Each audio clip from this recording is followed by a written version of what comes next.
Hey friends, this is the Mrs. Wolfie from our Half Acre Homestead. And this is a supper twofer.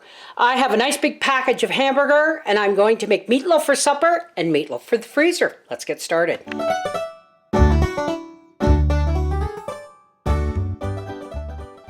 Okay, here's what we got.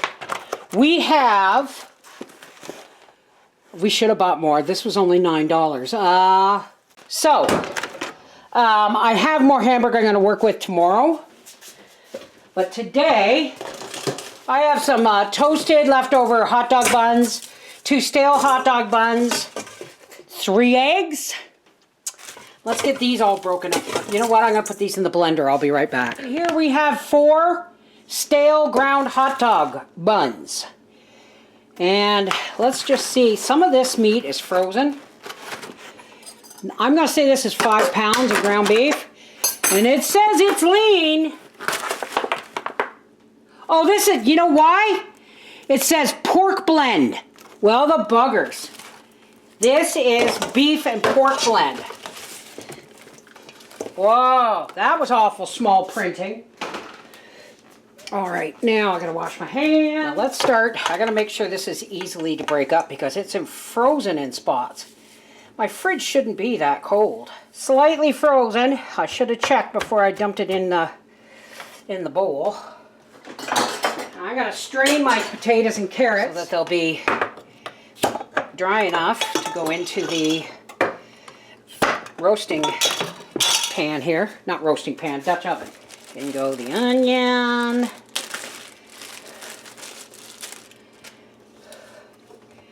And eggs.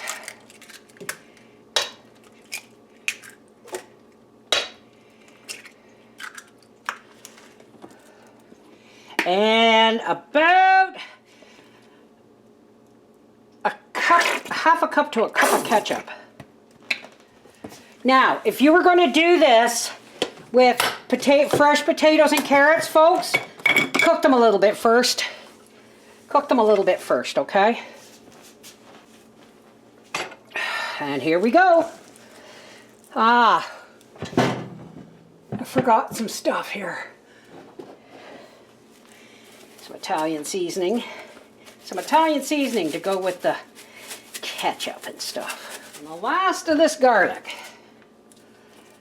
And a 3-finger pinch of salt. There we go. It's stuff all over the place. I should have used a deeper bowl, I think. Oh, I'm getting it everywhere. Oh, this is hard on the hands if you've got arthritis like I do, but sometimes I could have put it in a mixer, but then I'd have to, and that brings all the breadcrumbs to the top and sends the wet meat to the bottom to pick up more until there's no breadcrumbs left on the bottom. Whew. Okay, and I do believe that's ready. Poor hands. Now, I'm just going to take a ball of my meatloaf, because that's all that we're going to need for supper. And this is going right in the center of my Dutch oven. I've oiled the bottom. And then in on this, I'm going to start dropping my taters and my carrots. These are already cooked because they're canned. So you get the idea.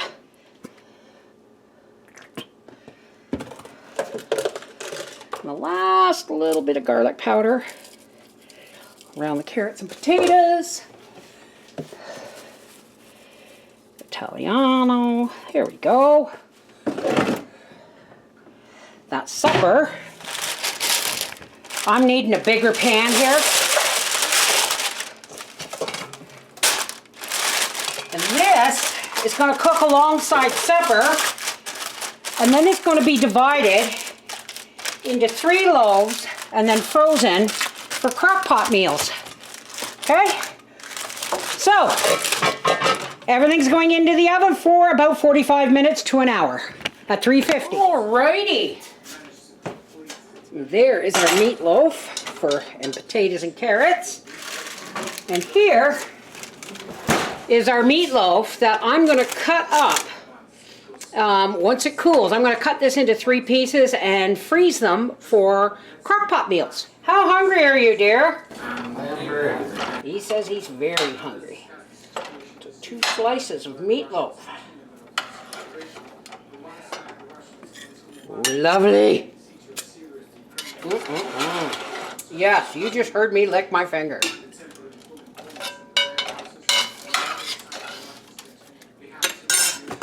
Do you want ketchup on the meatloaf or beside it? Beside. There's a little bit on the top, but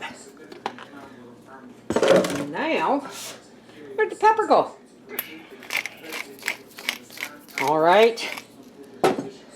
Let's take that to Father and see what he has to say. This is, I took that big package of hamburger.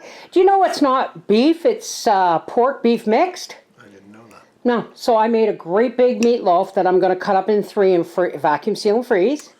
And a roast meatloaf dinner with your veggies. Thank you, baby. I actually think he looks a lot like, what's his name, the author? Who wrote Huckleberry Finn? And Tom Sawyer. We're getting old, Dan. This is the first time we haven't actually filled in the gaps in each other's sentences. We're getting We were old. just talking about it yesterday. I know. It's not Walt Whitman. No, it's not Walt Whitman. Oh, God. I know. I know. The Wolfies are getting old. This is Mrs. Wolfie from our half-acre homestead saying, that was 4 suppers in 1. Mark Twain. He wins! Mark Twain. Mwah. Take care. God bless.